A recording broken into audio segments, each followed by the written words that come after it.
नमस्कार and I welcome to study with Rama channel. तो आज हम लोग पढ़ने वाले हैं सर्वनाम। सर्वनाम क्या चीज़ होता है? देखिए, सर्वनाम पहली बात तो जानिए विकारी शब्द होते हैं, क्योंकि यहीं से क्वेश्चन बन जाता है कि सर्वनाम कैसा शब्द है, विकारी शब्द है कि अविकारी शब्द है। तो सर्वनाम जो होते हैं विकारी शब्द होते हैं। अब सर्वनाम होते क्या हैं? देखिए, संज्ञा के स्थान पर प्रयुक्त होने वाले शब्द को सर्वनाम कहते हैं। सर्वनाम किसे कहा जाता है? संज्ञा के स्थान पर प्रयुक्त होने वाले जो शब्द हैं उन्हें सर्वनाम कहते हैं। अब संज्ञा क्या चीज़ होती है तो हम लोग पीछे पढ़ चुके हैं, है ना। अब देखिए, जैसे संज्ञा का मतलब होता है नाम, किसी व्यक्ति, वस्तु, स्थान, भाव की को जो व्यक्त करता है ना। तो पीछे हम लोग जान चुके हैं कि संज्ञा क्या होती है। अब देखिए, अब यहाँ पे उदाहरण कि सीमा ने कहा कि मैं खाना बना रही हूँ, है ना। अब इसमें मैं जो है कह रहे हैं कि मैं सीमा के स्थान पर प्रयोग हुआ है, तो मैं जो है सीमा के स्थान पर प्रयोग हुआ है, इसलिए ये सर्वनाम है ना। कह रहे हैं कि मैं सीमा के स्थान पर प्रयोग है, तो मैं जो है ये क्या है, सर्वनाम है। अब जैसे और उदाहरण देख लीजिए, कह रहे हैं कि श्याम मेधावी छात्र है, वह अपनी कक्षा में प्रथम आता है। क्या कर रहे हैं? कह रहे हैं कि श्याम मेधावी छात्र है, वह अपनी कक्षा में प्रथम आता है। अब यहाँ पे जो वह शब्द आया है ना, ये वह क्या है, आपका सर्वनाम है। वह श्याम के लिए आया है, जो वह शब्द का प्रयोग किया गया है ये श्याम के लिए किया गया है, इसलिए वह जो है ये क्या है, सर्वनाम है। अब सर्वनाम होते कितने हैं इसको देख लिए। देखिए, यहीं से डिक्टो डिक्टो यहाँ से क्वेश्चन बनता है, बहुत इंपॉर्टेंट है ये वाला चैप्टर सर्वनाम। एक क्वेश्चन यहाँ से पूछा ही जाता है सर्वनाम से, है ना। जैसे सर्वनाम 11 है, पहली बात तो यहीं से क्वेश्चन बन जाता है सर्वनामों की संख्या कितनी है, 11। सर्वनाम कितने हैं, 11। कौन कौन से हैं? मैं, तुम, आप, यह, वह, जो, सो, कोई, कुछ, कौन, क्या। ये जो 11 सर्वनाम है ना, ये आप लोग याद कर लीजिए, क्योंकि ये बहुत ज़्यादा इंपॉर्टेंट है ये वाला, है ना। 11 सर्वनाम आप लोग याद कर लीजिए कौन कौन से सर्वनाम है। अब उसके बाद देखिए सर्वनाम के भेद।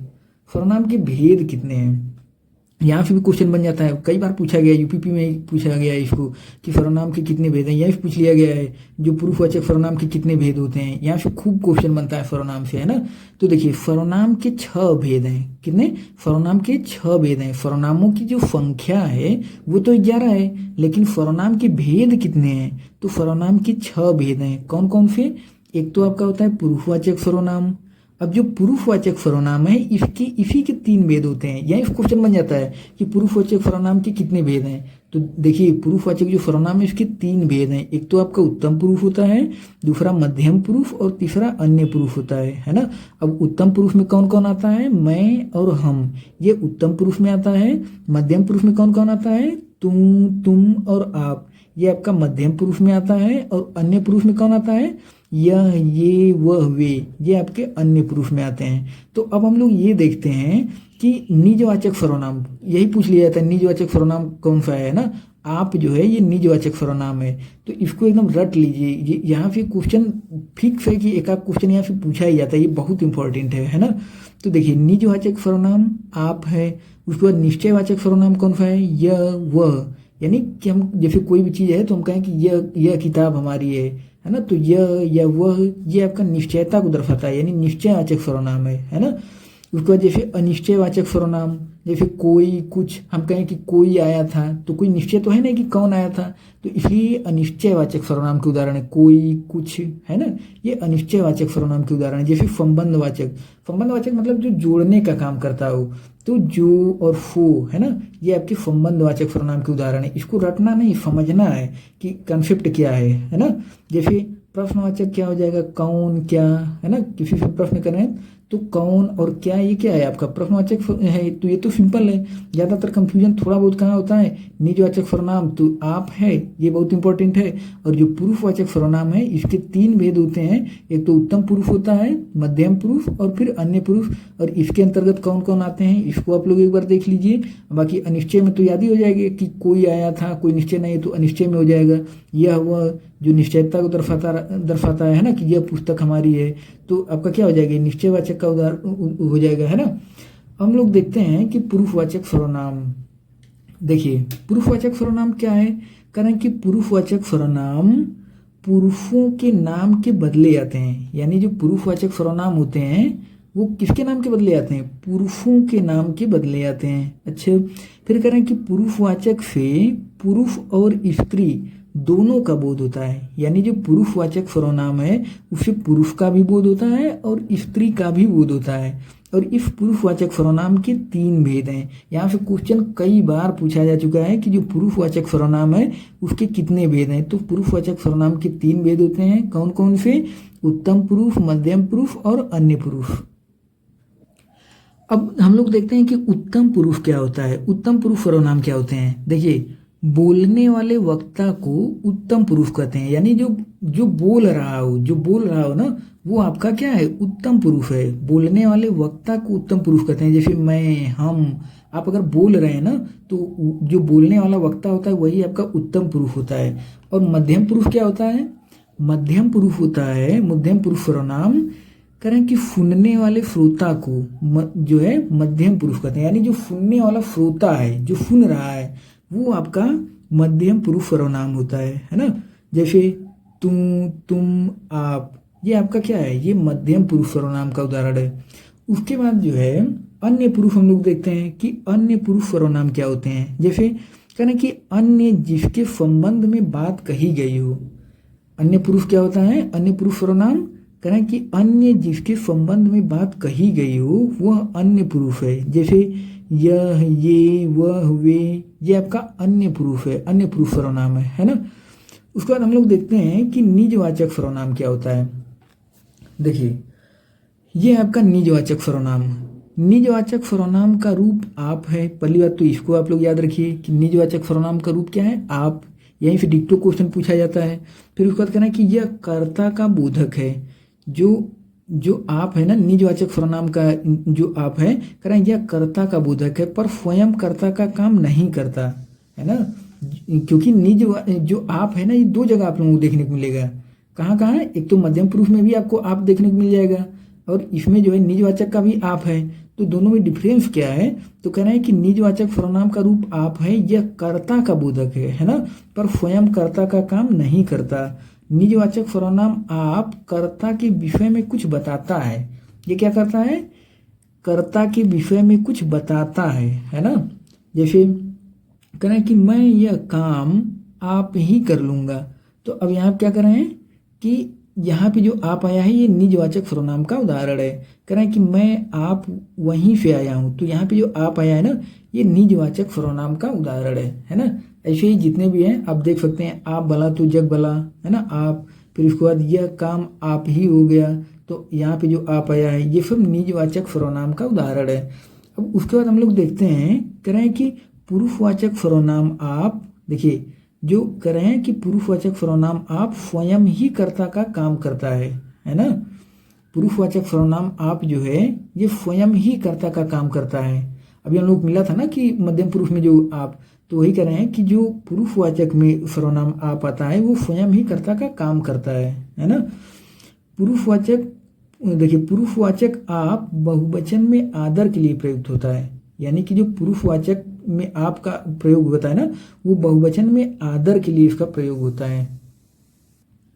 जैसे उदाहरण के तौर पर आप क्या राय देते हैं, तो यहाँ पे जो आप आया है ये आपका आदर के लिए है ना। आप मेरी फिर आंखों पर हैं। आप आजकल कहाँ रहते हैं। तो ये जो आप शब्द का प्रयोग हुआ है ये आपका क्या है? पुरुषवाचक का है ना। तो ये दोनों में डिफरेंस था, इसको आप लोग समझते रहिए। उसके बाद है आपका कि निश्चयवाचक सर्वनाम। ये आपका निश्चयवाचक सर्वनाम। निश्चयवाचक सर्वनाम क्या होता है? देखिए, निश्चयवाचक सर्वनाम से पास या दूर की वस्तु का निश्चित बोध होता है। यानी निश्चयवाचक सर्वनाम से क्या होता है? करें, निश्चयवाचक सर्वनाम से पास या दूर की वस्तु का बोध होता है। जैसे यह, वह, है ना, ये निश्चयवाचक सर्वनाम के उदाहरण है, यह और वह। उसके बाद देखिए, करें कि पास की वस्तु के लिए यह प्रयोग होता है और दूर की वस्तु के लिए वह का प्रयोग किया जाता है। यानी कि नज़दीक की वस्तु के लिए यह का प्रयोग होता है और जब दूर की वस्तु के लिए वह का प्रयोग किया जाता है। जैसे उदाहरण देखिए, करें कि यह कोई नया काम नहीं है। यह कोई नया काम नहीं है। यहाँ पे यह जो है ये आपका क्या हो जाएगा? निश्चयवाचक सर्वनाम का उदाहरण है। फिर कह रहे हैं यह रमा का मकान है। तो यहाँ पे जो यह है ये आपका निश्चयता को दर्शाता है ना कि यह रमा का मकान है। तो ये आपका निश्चयवाचक का उदाहरण है। उसके बाद जैसे वह राजकीय उच्चतर माध्यमिक विद्यालय, तो ये दूर के लिए प्रयोग हो रहा है ना वह, तो ये आपका निश्चयवाचक तो है लेकिन दूर के लिए प्रयोग होता है तो वह का प्रयोग होता है, ये आपका निश्चयवाचक का उदाहरण है। जैसे रोटी मत खाओ क्योंकि वह जली है ना, तो ये सब उदाहरण आप देख सकते हैं। फिर उसके बाद हम लोग देखते हैं कि अनिश्चयवाचक सर्वनाम क्या होता है। ये आपका अनिश्चयवाचक सर्वनाम, देखिए जो सर्वनाम किसी अनिश्चित व्यक्ति या वस्तु के लिए प्रयोग होता है, यानी अनिश्चयवाचक सर्वनाम क्या होता है, जो सर्वनाम किसी अनिश्चित व्यक्ति या वस्तु के लिए प्रयोग होता है, यानी निश्चित नहीं है ना, तो वहाँ पे आपका अनिश्चयवाचक सर्वनाम होता है। जैसे कोई, कुछ, हम कहें कि कोई आया था तो निश्चित नहीं है ना कि कौन आया था, तो इसलिए कोई और कुछ ये जो है अनिश्चयवाचक सर्वनाम के उदाहरण है। जैसे करें कि कोई आया था, कौन आया था निश्चित नहीं है, इसलिए ये कोई जो है ये आपका अनिश्चयवाचक सर्वनाम का उदाहरण है। जैसे पानी में कुछ पड़ा है, करें कि पानी में कुछ पड़ा है, क्या पड़ा है कोई निश्चित नहीं, कन्फर्म नहीं है, कुछ पड़ा है ना, तो ये कुछ जो है ये अनिश्चितता को दर्शा रहा है, तो ये अनिश्चयवाचक सर्वनाम का उदाहरण है। जैसे घर में कुछ नहीं है, तो घर में कुछ नहीं है, अब कुछ क्या है, ये अनिश्चयवाचक सर्वनाम का उदाहरण है ना।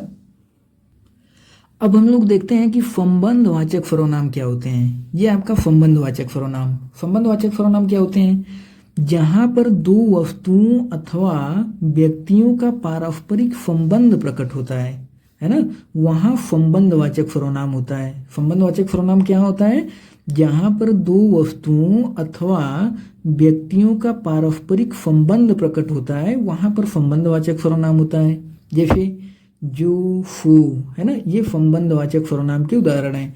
अब इसको आप लोग देखिए, करें कि वह कौन है जो पड़ा रो रहा है, करें कि वह कौन है जो पड़ा रो रहा है, तो यहाँ पे जो है ना, करें कि संबंधवाचक क्या होता है, जहाँ पर दो वस्तुओं अथवा व्यक्तियों का पारस्परिक संबंध प्रकट हो, तो यहाँ पे संबंध प्रकट करने का काम कर रहा है जो, तो ये क्या है, संबंधवाचक का उदाहरण है, मतलब जो संबंधवाचक सर्वनाम है ना।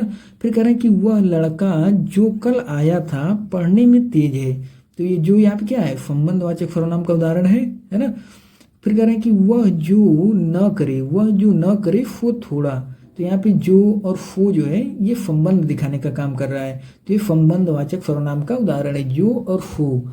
हम लोग देखते हैं कि प्रश्नवाचक सर्वनाम क्या होता है। यह है आपका प्रश्नवाचक सर्वनाम। देखिए प्रश्नवाचक सर्वनाम क्या होते हैं, करें कि प्रश्न करने के लिए जिन सर्वनामों का प्रयोग होता है। प्रश्नवाचक सर्वनाम क्या होते हैं, प्रश्न करने के लिए जिन सर्वनामों का प्रयोग होता है उसे प्रश्नवाचक सर्वनाम कहते हैं, है ना। प्रश्नवाचक सर्वनाम क्या होते हैं, प्रश्न करने के लिए जिन सर्वनामों का प्रयोग होता है, तो ये तो सिंपल सी बात है, प्रश्नवाचक तो देख करके भी पता चल जाता है, इसमें ज़्यादा कुछ दिमाग लगाने की आवश्यकता है नहीं प्रश्नवाचक में। जैसे कौन, क्या, तो ये आपका प्रश्नवाचक हो जाएगा। जैसे मोहन क्या लाया, तो यहाँ पे क्या क्या है, आपका प्रश्नवाचक है ना। कौन आता है, तो कौन यहाँ पे क्या है, प्रश्नवाचक सर्वनाम है। उसके बाद जैसे वह क्या चाहता है, तो क्या यहाँ पे क्या है, प्रश्नवाचक का उदाहरण है ना, प्रश्नवाचक सर्वनाम है। अब यहाँ देखिए आपका क्वेश्चन पूछा गया है कि संज्ञा के स्थान पर प्रयुक्त होने वाले शब्द को क्या कहते हैं। ये लुसेंट का है क्वेश्चन है ना, तो क्या कहेंगे, इसका सर्वनाम कहेंगे। जो संज्ञा के स्थान पर प्रयुक्त होता है उसे क्या कहते हैं, सर्वनाम कहते हैं। ये आपका हो जाएगा ए वाला। उसके बाद आपका है, कहना है कि निम्नलिखित वाक्यों में से किस में सर्वनाम का अशुद्ध प्रयोग हुआ है, तो इसमें किसमें अशुद्ध प्रयोग हुआ है, इसमें जो है सी हो जाएगा इसका आंसर। कह रहे हैं कि मैं तेरे को एक घड़ी दूंगा, मेरे को तेरे को थोड़ी होता है, मैं आपको एक घड़ी दूंगा, है ना, तो यहाँ तेरे को गलत प्रयोग हुआ है, तो इसलिए इसका आंसर सी हो जाएगा। उसका जैसे कह रहे हैं कि मुझे किस प्रकार का सर्वनाम है। अब इसका बताइए क्वेश्चन नंबर 43 का क्या होगा आंसर, मुझे जो है इसका आंसर क्या हो जाएगा, ये उत्तम पुरुष है ना, मुझे, तो मुझे किस प्रकार सर्वनाम है, ये उत्तम पुरुष हो जाएगा 43 का। उसके बाद आपका है, करें कि सर्वनाम के कितने प्रकार हैं, सर्वनाम के कितने प्रकार हैं, तो ये तो हम लोग पीछे कर ही चुके हैं, 6 प्रकार के होता है सर्वनाम। सर्वनाम कितने प्रकार का होता है, सर्वनाम जो है 6 प्रकार का होता है। कौन कौन, ये तो आप लोग देख ही चुके हैं। अब जैसे कह रहे हैं कि निश्चयवाचक सर्वनाम कौन सा है, अब इसमें बताइए निश्चयवाचक सर्वनाम कौन सा है। इसका आंसर क्या होगा, क्वेश्चन नंबर 45 का, निश्चयवाचक सर्वनाम यह और वह, यही तो होता है, यह और वह निश्चयवाचक सर्वनाम। तो इसका क्या हो जाएगा, फी वाला हो जाएगा, डी वाला हो जाएगा ये, है ना, यह आपका निश्चयवाचक सर्वनाम है। अब इसमें आपसे करें कि इनमें अनिश्चयवाचक सर्वनाम कौन सा है। अनिश्चयवाचक सर्वनाम हम लोग कर चुके हैं ना, तो बताइए इसमें कौन सा अनिश्चयवाचक सर्वनाम का उदाहरण है। अनिश्चयवाचक सर्वनाम कौन सा है, क्या होगा, तो 46 का हो जाएगा फी, यानी कि कोई आया था, कोई निश्चय नहीं है कौन आया था, इसलिए कोई जो शब्द है ये आपका अनिश्चयवाचक सर्वनाम का उदाहरण है। करें यह घोड़ा अच्छा है, यह घोड़ा अच्छा है, करें कि इस वाक्य में यह क्या है। अब बताइए यह घोड़ा अच्छा है, इसमें यह क्या है, तो इसका क्या हो जाएगा, इसका हो जाएगा सर्वनाम, है ना। यह क्या है, सर्वनाम है, सिंपल सी बात है। और कैसा सर्वनाम है, निश्चयवाचक, है ना, यह और वह निश्चय को दर्शाता है, तो निश्चयवाचक सर्वनाम है ये, है ना। उसके बाद आपका है 48, करें कि संबंधवाचक सर्वनाम बताइए, करें संबंधवाचक सर्वनाम। तो इसमें संबंधवाचक सर्वनाम कौन सा होगा, बताइए संबंधवाचक सर्वनाम। तो इसका आंसर क्या होगा 48 का, जो और फो जो है, यही तो होता है संबंधवाचक सर्वनाम, जो और फो। तो इसका आंसर क्या होगा, जो, है ना, संबंधवाचक सर्वनाम। फिर उसके बाद कह रहे हैं आपसे कि संज्ञा या सर्वनाम की विशेषता बताने वाले शब्द को क्या कहते हैं। तो जो संज्ञा या सर्वनाम की विशेषता बताएं उन्हें क्या कहते हैं, संज्ञा या सर्वनाम की विशेषता बताने वाले शब्द को क्या कहेंगे, विशेषण, है ना। तो इसका आंसर क्या होगा, विशेषण। फिर कह रहे हैं विशेषण कितने प्रकार के हैं, अब इसको आप लोग कमेंट करके बताइए विशेषण कितने प्रकार का होता है। तो फिर मिलते हैं अगले वीडियो में, पूरा वीडियो देखने के लिए धन्यवाद।